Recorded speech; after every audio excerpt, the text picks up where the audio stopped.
Ozzie, Harriet, David, and Ricky. Here is Ozzie, who plays the part of Ozzie Nelson.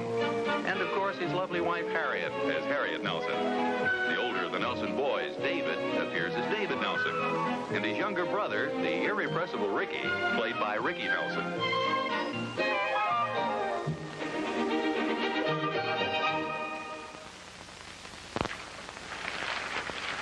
Morning, Mom.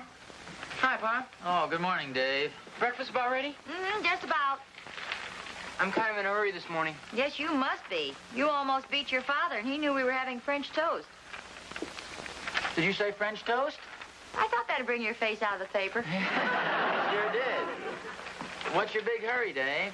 We're having a baseball game this morning, and I'm going to pitch. Well, good for you. Isn't Ricky going to play? He was supposed to, but I doubt if he does. Why? Why not? He probably won't even get there. He's such a slowpoke. Oh, I wouldn't say that. Neither would he, but it's true. He never gets anywhere on time anymore, does he? You ought to help him out, Dave. You're his big brother. Oh, I do, Pop. He told me to wake him up for the game this morning, and I did. You sure did all right. Hurry up, Rick. You're late. I've been in the shower. You mean you were actually taking a shower without being told? Yeah, I sure was. Next time, make David tell me when he's going to throw me in. You didn't really throw him in the shower, did you, David? Oh, of course not, Mom. I put him in there very carefully. Dave, I don't think that was a very nice thing to do. Well, golly, Pop, he asked for it. What do you mean? I almost got drowned. Well, you said to make sure and wake you up. I was getting up. Slowly, but I was getting up. The trouble with you is you're just a slowpoke. I am not. You probably won't even get to the ball game on time. Oh, yeah? That's how much you know. Come on, calm down, will you, fellas? Sounds like a crazy house in here or something. Take it easy. Yeah, David, just calm down. I'll get to the game. Don't worry. Like you did last week, I suppose. Well, what happened last week? He begged us all week to let him be bat boy, and then when it finally came time for the game, he didn't show up. Well, I got there before the game started, didn't I? Well, if he got there before the game started, David. Naturally, he had all the bats. The guys were sure sore, too. Why didn't you get there on time, dear? Well, I don't know. I just didn't realize what time it was. Well, you've got to learn to organize yourself, son. Time is a precious commodity. And when you're late, you not only waste your own time, but you waste the time of other people around you. The old expression of knowing what time it is has a lot of ramifications. Hey, that'll make a good subject for your speech today, Pop. What speech is that? It's a sports luncheon. Don't tell me you forgot. Oh, no. You sure that speech is today? Oh, sure, Pop. I didn't know you were going to make a speech. Well, it's not exactly a speech. See, the baseball coach just wanted the fathers to say a few words at the luncheon. You sure that's today, Dave? Oh, sure. It's the last sports luncheon of the season. You gonna give a lecture, Pop? Oh, don't be silly. It's not a lecture. What are you going to speak about? Well, I'm not sure yet, but I'll think of something. I think that stuff about being on time is good. Yeah, it might be at that. You know, the importance of being on time for athletic events and having things well organized. Yes, that is a good subject. It could also apply to getting things organized in the home, don't you think? Yeah, I suppose it could apply to almost anything. Well, I was thinking about the house in particular. You know, organizing things, getting things done. Now, wait a minute. I didn't say anything about getting things done. I know, but I did. I thought as long as you were talking about time, it's about time you got around to fixing that light on the back porch. You mean today? Well, it's no time like the present. Well, I'll have to get a new socket and everything. Oh, I have a new one in the pantry. All you have to do is put it in. Oh. Well, thank you, I guess.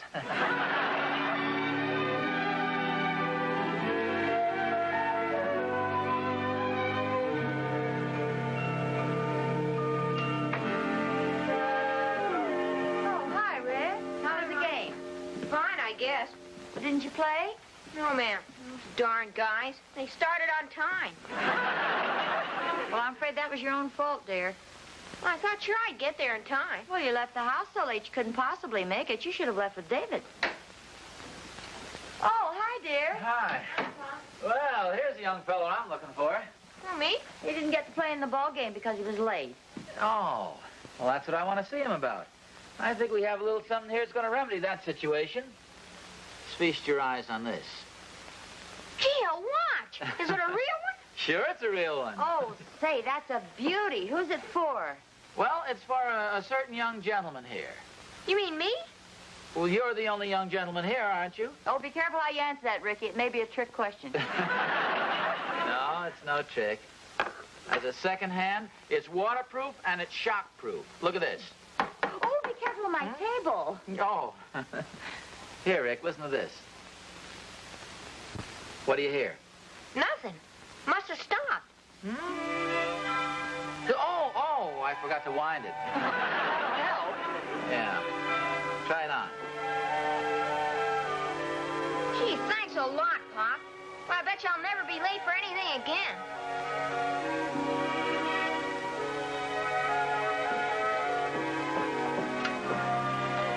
Hi, Pa. Oh, hi, Dave. Something must be wrong with this light. I turn it on, nothing happens. Maybe it needs a new bulb. Maybe so. What are you all dressed up for? I have to go over that luncheon. I have to be there a little early. Oh, yeah, that's right, the luncheon. I talked to Mr. Murchison about your speech. He liked the idea fine. In fact, he wants you to be the first speaker on the program. Oh, good. That reminds me, I better jot down a few notes. What you said at breakfast this morning sounded fine to me, Pop. Oh, you like that, huh? Sure. So did I. I wish I could remember what I said. It was about being on time. Oh, yeah, I remember that part. What time is the luncheon? At 1 o'clock. Oh, well, that'll give me plenty of time to get something put together. Dave, see how this sounds for a subject. The importance of being on time. That sounds fine, Pop. Importance. Dave. Listen to this a second. Gentlemen, I'm here to speak to you on a timely subject. The importance of being on time. That's pretty corny, isn't it? No, Pop. Sounds fine. Anything you say sounds fine. Well, I'll see you over the lodge hall. Oh, okay. Importance of being on time. Oh, Pop? Don't be late. Oh, no. Importance.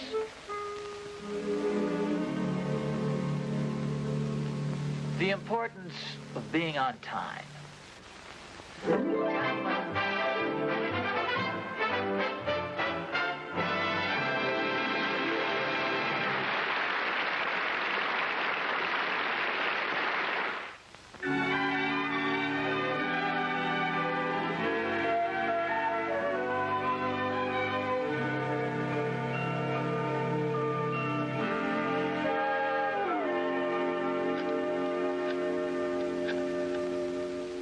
At the tone, the time will be 12:35 and 1/4.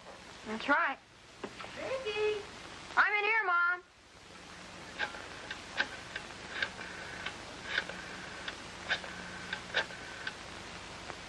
At the tone, the time will be 12:35 and 1/2. That's right. What are you doing? I'm just making sure the telephone company gives the people the right time. The operator hadn't made a mistake yet. I guess she must have a pretty good watch, too. Well, you better hang up now. Somebody may be trying to call us. Okay, just one more time, Mom.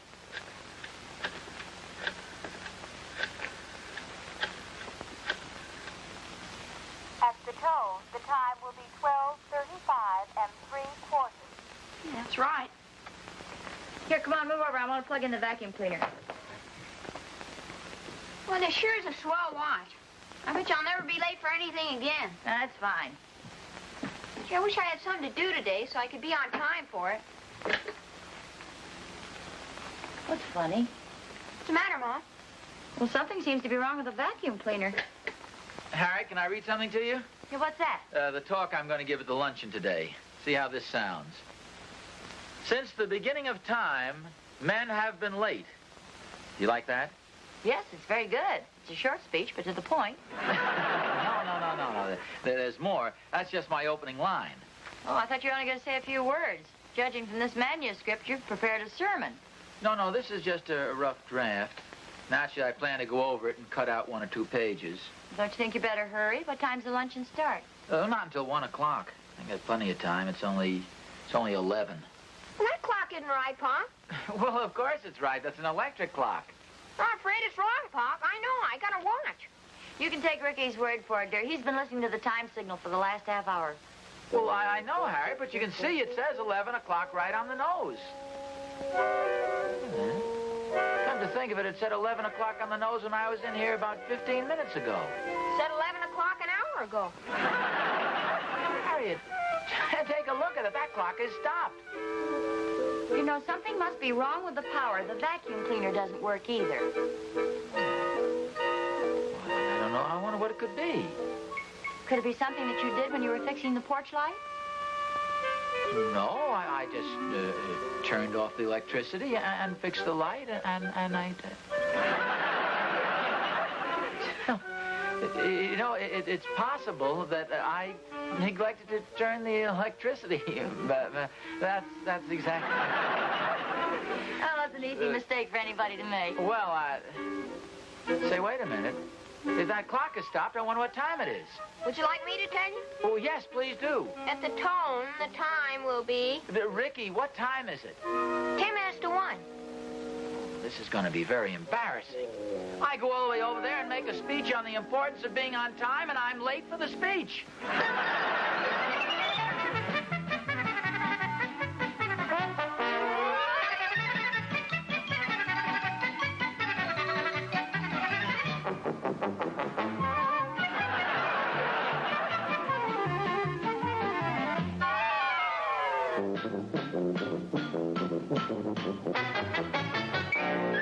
Ozzie, are you about ready? I'll be right there.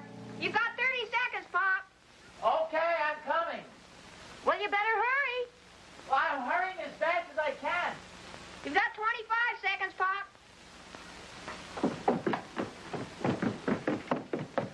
I didn't have time to shave, but I think I look okay. Oh, you look fine, dear. 20 seconds, Pop. You know, I don't think I ought to go to the luncheon at all. Well, you've got to go. They're expecting you to speak. Well, 10 seconds, Pop. Thank you, son. You can't let David down. Well, Harriet, I've already let him down. Why don't we phone them and tell them I'm sick? We? Well, why don't you phone them? Oh, no. Well, Harriet, you've got to. I'm much too sick to phone. Pop, Yes, son. you're late. Oh, there's a telephone. Harriet, answer it and tell them I'm on my way. All right. You get going, and then I'll be telling the truth. Now, wait a minute. Let it ring. They've got a lot of nerve hounding me like this just because I'm a few seconds late. 30 seconds late to be exact. You better get going, dear. Harriet, I just can't go down there and face those people. Well, you've got to. Maybe I better answer the phone. No. Let it ring. They don't have to call me to tell me I'm late. I know I'm late.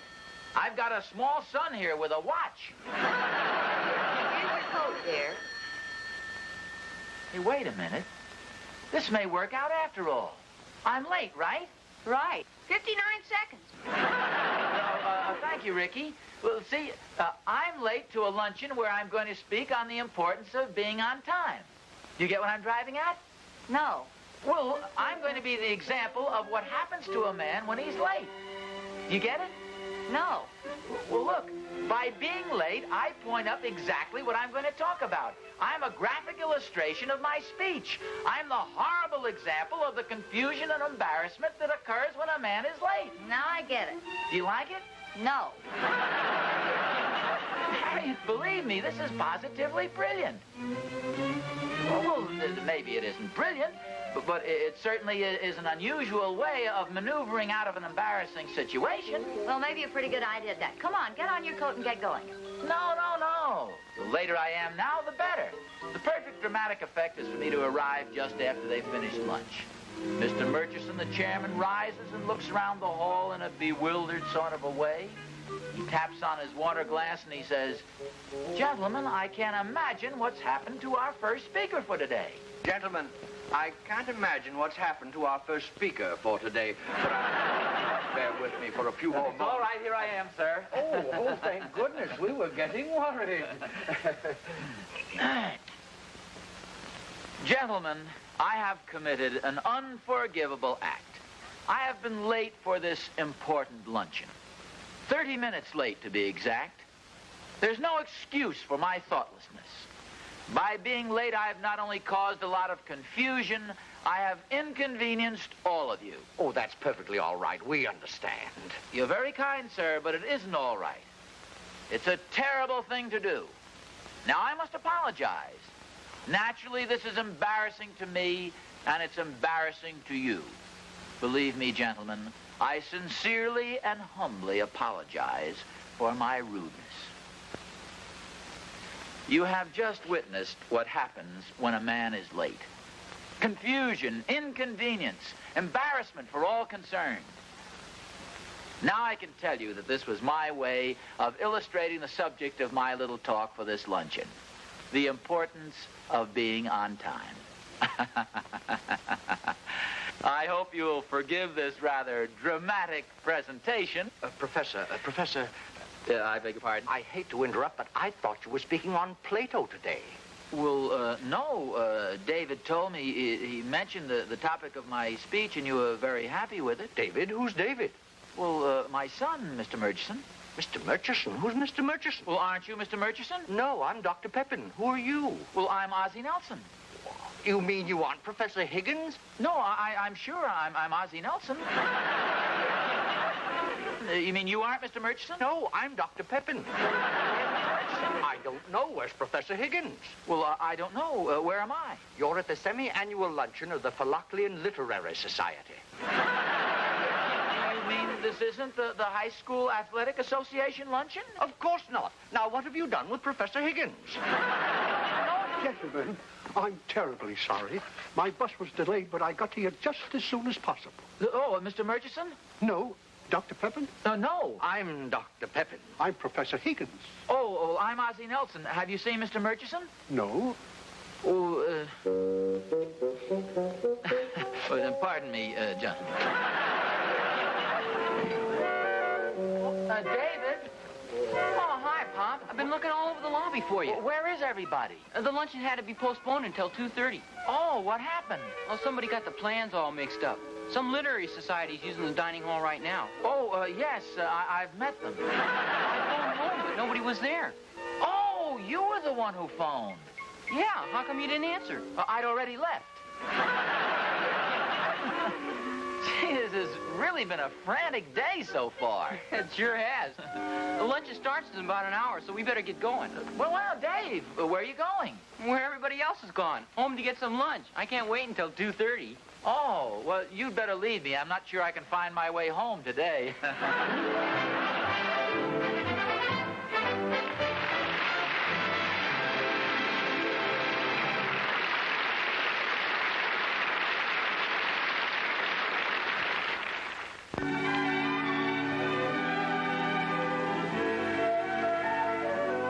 Oh, is dinner pretty near ready? I'm starved. Yeah, just about. Had quite a day today.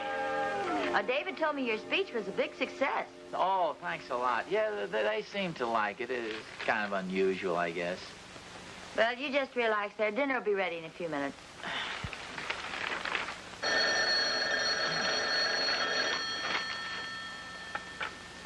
Hello? Hello, Mr. Nelson. Yes? This is Dr. Pepin from the Philoclean Literary Society. Oh, yes. Say, I'm terribly sorry about that little mix-up today. Oh, that's perfectly all right.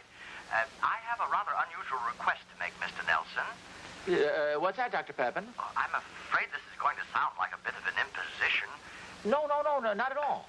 Well, all the members are so anxious to hear how your speech ends that I wonder if you'd speak at our next meeting.